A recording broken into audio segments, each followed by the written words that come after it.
2017, now on to what I've been driving, the JMC Landwind. Now the resounding huh or what or excuse me come again that you're probably asking me right now is not unfamiliar or isolated.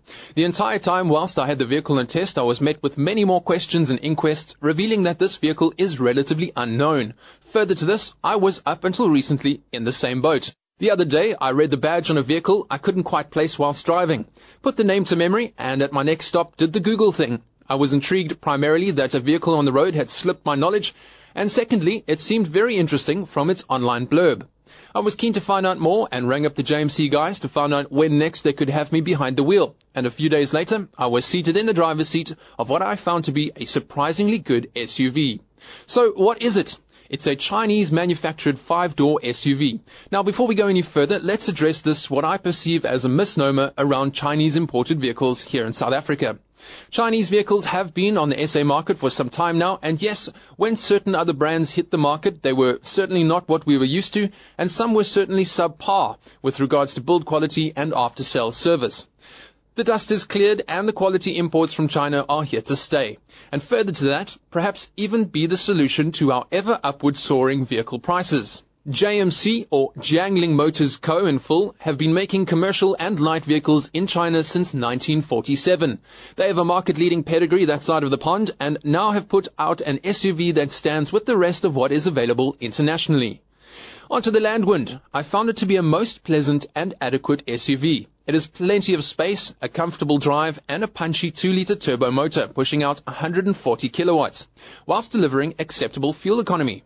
It's good looking too. Externally reminiscent of a Subaru Forester cross Mitsubishi Outlander, same interior space as the others mentioned, if not more space than the latter. Reminds me a little of the Toyota Yaris inside, Spartan but functional. It has all the bells and whistles of what you've come to expect of a modern car, power steering, electric windows, radio, CD, etc. It doesn't disappoint if you're used to a basic, no frills, no fuss in-car experience. The drive experience is much the same. It performs well and the turbo announces its presence around 2,500 RPM and glides you progressively forward until it's time to change gear.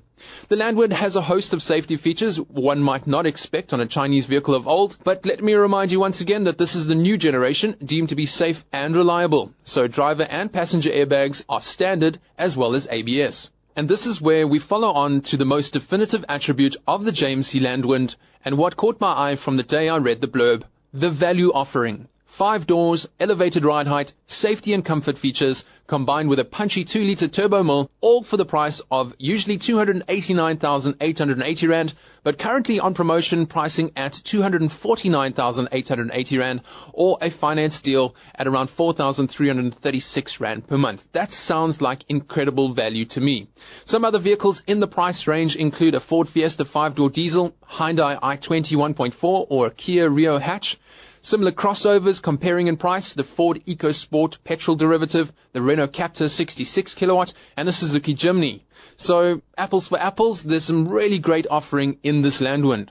Other SUV crossovers offering the same kind of equipment, the Honda BRV, that comes in at 272,900 Rand, the Mazda CX-3 2-litre at 303,100 Rand, and the Kia Sportage 2-litre Ignite at 369,995. The Landwind comes standard with a 5-year 100,000 service plan, and those customers here in Nelson Mandela Bay will be serviced by some friendly folk from Humansdorp. So my parting thoughts. I enjoyed what the Landwind had to offer, and I think those who are buying with a budget in mind will be doing themselves an injustice should they not consider this one.